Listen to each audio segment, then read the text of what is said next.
In terms of health, there is a major chronic problem, and that is of parasite prevalence. It's been estimated by our colleagues in the World Health Organization that possibly as high as a quarter of all humankind is carrying a burden of intestinal parasites as a direct result of inadequate sanitation. Diarrheal diseases in developing countries are particularly severe and particularly for the young. But those diseases primarily are caught through poor water quality, which gets infected or contaminated by human excreta, feces. Contamination issue mostly affects the under fives and the children.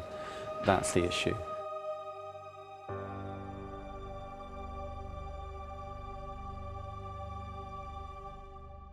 1981 was the start of the International Water and Sanitation Decade.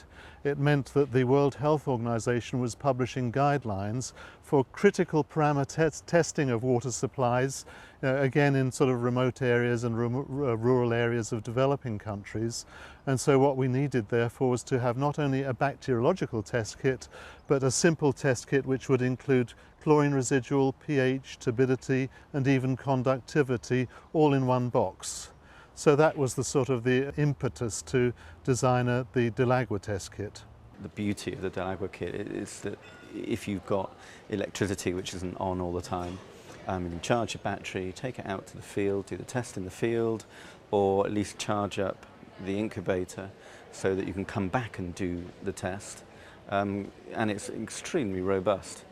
Probably one of the key factors with the kit was the introduction of quite a good battery within it and some very good work on how the little incubator that was in it was insulated, which meant you only had to recharge it once a week.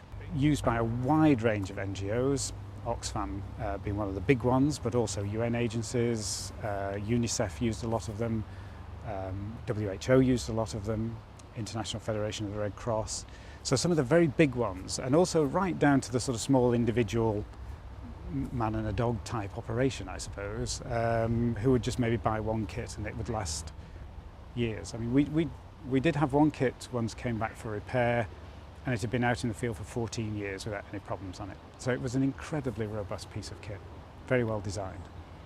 In the field we kind of bring the DelAgua kit out to situations where constant use of chlorine is not possible. So we want to create a well or a hand pump or some sort of borehole that actually produces clean water and it stays clean. So it's in a clean pipeline going to a tap stand. So to test that water, the only way, even if it looks really clean, it doesn't mean that it hasn't got viruses or bacteria in it.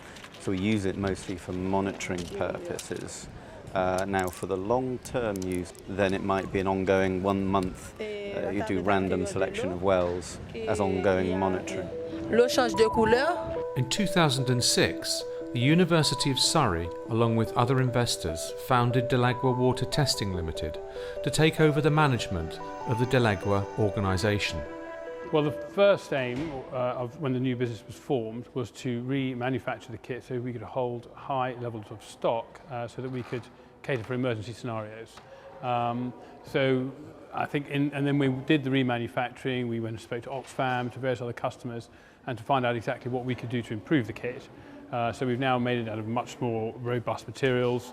We've made a few design tweaks to make sure that the, things have been improved. And I think thereafter we then had to look at the marketing of the business. We had to try and bring various disparate elements of the business under one roof. So we now have an office, and we now operate in a way any other distributor would.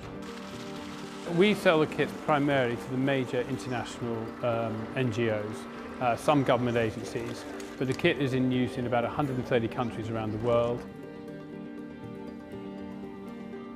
The University of Surrey, I think, is particularly good at picking out problems in the real world, identifying what the needs are of communities, the NGOs who work with those communities, and particularly from our experience in developing countries, working in areas of development.